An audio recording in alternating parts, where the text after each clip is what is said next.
지난주에 시작된 여야의 갈등은 오늘도 이어지고 있습니다. 이런 가운데 바른미래당이 오늘 공수처와 관련된 새로운 안을 제시하면서 조금 달라진 상황을 맞고 있습니다.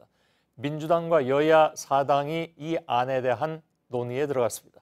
하지만 한국당은 이 논의와 무관하게 결사 반대 입장이기 때문에 결국 몸싸움은 또다시 불가피할 전망입니다. 한국당 의원과 보좌진들은 이미 국회 곳곳에 모여 있습니다. 국회 연결하겠습니다. 이희정 기자. 오늘 하루에도 몇 번씩 상황이 바뀌고 있는데 지금 현재 상황은 민주당하고 야3당이 오늘 안에 패스트트랙 지정 절차를 마칠 계획이다. 이렇게 정리가 됐습니까? 아니면 또 다른 변수가 있습니까?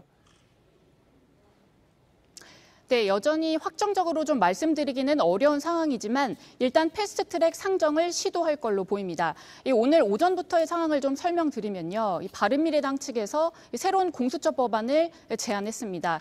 이 안을 또 민주당에서 의총을 통해서 수용하기로 결정을 했고요. 또 민주평화당은 잠시 후인 9시에 의원총회에서 이 부분을 최종적으로 더 논의해 보기로 한 상태입니다. 예, 민주평화당에서도 어떤 안을 낸다는 얘기가 들려왔는데 아무튼 의총이 시작되고 끝나면 결론을 알 수가 있을까요? 네, 일단 의원총회에서 민주평화당 지도부가 민주당과 바른미래당의 안을 수용할 경우에는 이 패스트트랙 지정 절차에 사실상 돌입했다고 봐도 될 것 같습니다.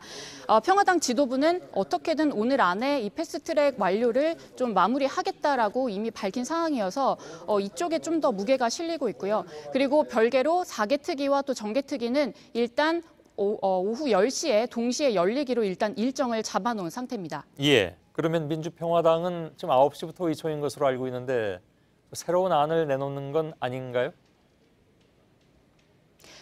내부에서도 새로운 안을 좀 다시 만들어야 하는 것 아니냐라는 일부의 목소리가 있지만 그 부분 역시 의원총회에서 최종적으로 결정될 걸로 보입니다. 예, 알겠습니다. 한국당 분위기를 좀 알려주시죠. 여전히 회의장을 지금 점거하고 있는 상황인가요? 네, 한국당은 조금 전인 7시 반부터 4개 특위 그리고 정개 특위 회의장 앞에서 각각 이 의원총회를 열고 있습니다. 말은 의원총회지만 사실상 이 회의 개의를 저지하는 성격이 강한 상황인데요. 이 한국당은 여야 4당의 논의 상황을 좀 지켜보면서 이 비상 대기를 계속해서 하겠다는 입장입니다.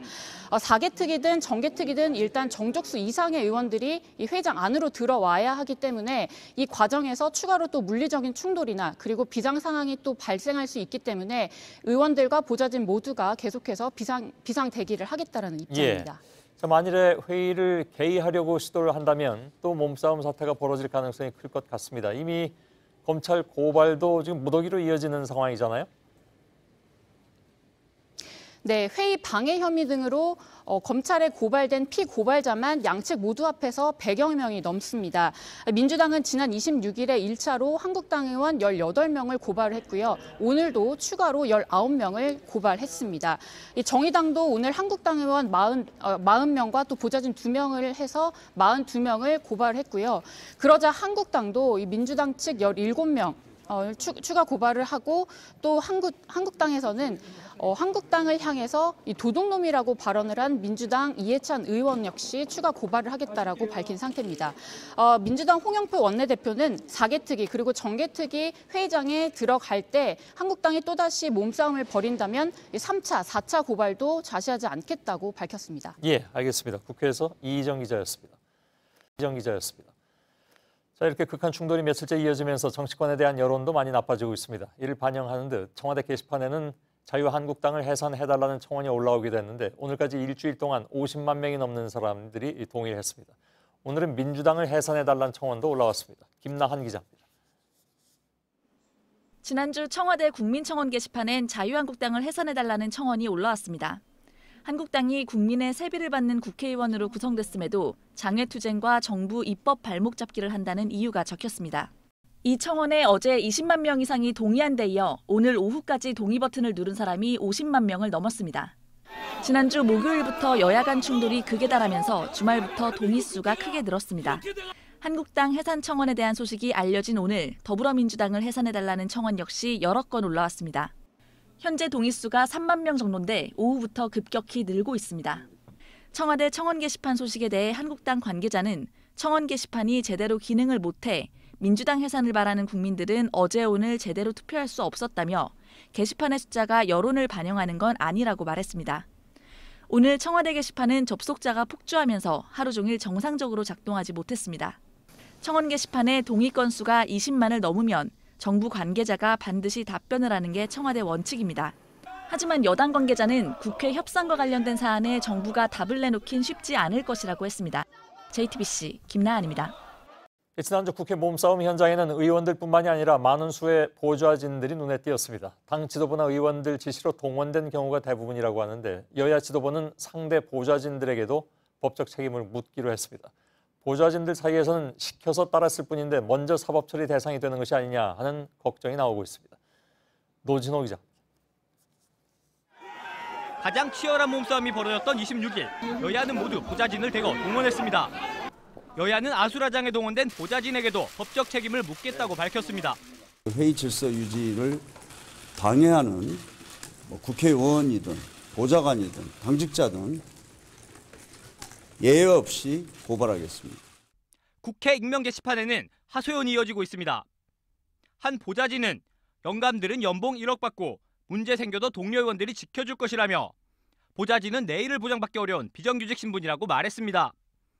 어르신들이야 더 이상 아까울 것이 없지만 젊으신 분들 빨간 줄 하나에 인생 발목 잡힌다는 글도 올랐습니다. 국회 회의 방해죄를 저지를 경우 5년 이하 징역 또는 1,000만 원 이하 벌금에 처하는데 보좌진이 이 법을 어겨 500만 원 이상 벌금형이 확정되면 즉각 해고됩니다. 5년간 임용도 금지됩니다. 10여 년 경력의 한 보좌관은 우린 상살려 탈건을 진 의원이 시키는 대로 할 수밖에 없다며 18대 국회에서 FTA 비준 동의안과 미디어법 때 치료비나 법적 도움을 받은 보좌진은 없었다고 말했습니다. JTBC 노진호입니다.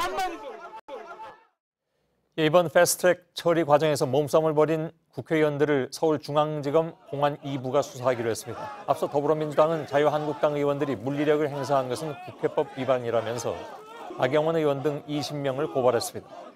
이에 맞서서 자유한국당도 홍영표 민주당 원내대표 등 17명이 폭력을 행사했다면서 맞고발했습니다.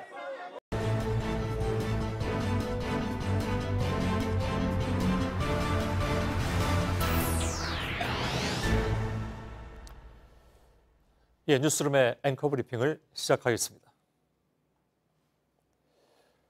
굳이 다 읽어드리진 않겠습니다만 아무튼 이런 글이 올라왔었습니다.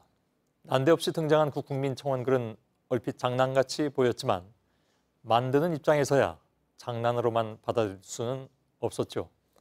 사실 비하인드 뉴스는 뉴스룸의 마지막 순서이다 보니까 종종 시간에 쫓겨 아이템을 줄여야 했는데 그것이 서운했던 시청자 2,200여 분이 청와대 국민청원 게시판에 그렇게 아쉬운 마음을 전한 것입니다. 솔직히 웃음도 좀 나왔습니다만 결코 무시할 수 없는 시청자의 요구. 아시겠지만 이후부터는 저도 좀 눈치를 보게 돼서 되도록 세 개를 다 하려고 노력 중입니다. 새 정부 출범 이후에 시작된 청와대 국민청원. 정해진 기간 내에 20만 명 이상이 추천하면 청와대가 직접 시민에게 답하는 대화의 창구. 물론 어떤 제안이나 모두 가능하기 때문에 마음에 들지 않는 연예인을 퇴출시켜달라는 주장부터 중고 물품을 팔아달라는 요청까지 국민청원이 마치 놀이터가 되어버렸다는 비판이 나오는 것도 사실이긴 합니다. 그러나 역기능보다는 순기능이 더 크다는 믿음은 모두가 작게든 크게든 갖고 있는 것이 아닐까. 더구나 올라온 글들을 들여다보면 시민들의 다양한 생각을 짐작할 수 있고 궁극적으로는 입법마저 이끌어낸 적도 있습니다. 그러니까 국민청원 게시판은 시대의 흐름과 시민의 요구를 짐작할 수 있는 최소한의 창구의 역할을 하고 있는 셈입니다. 요 며칠 그리고 오늘 인터넷 포털 검색어 1위를 차지한다는 다름 아닌 그 국민청원이었습니다. 그것은 실제로 국민청원에 의견을 올린 사람이 그만큼 많다는 의미인 동시에 그 소식에 관심을 가진 사람 또한 많았다는 의미이겠죠. 그리고 며칠째 청와대 국민청원 게시판을 도배하고 있으며 시민들이 어떻게든 답변을 듣고자 하는 그 주제는 바로 이것이었습니다. 서로 시작된 날짜가 차이가 나기 때문에 직접 비교는 어려운 것이지만 우리 정치가 초래한 오늘의 현 주소를 말해주고 있었습니다. 오늘의 앵커 브리핑이었습니다.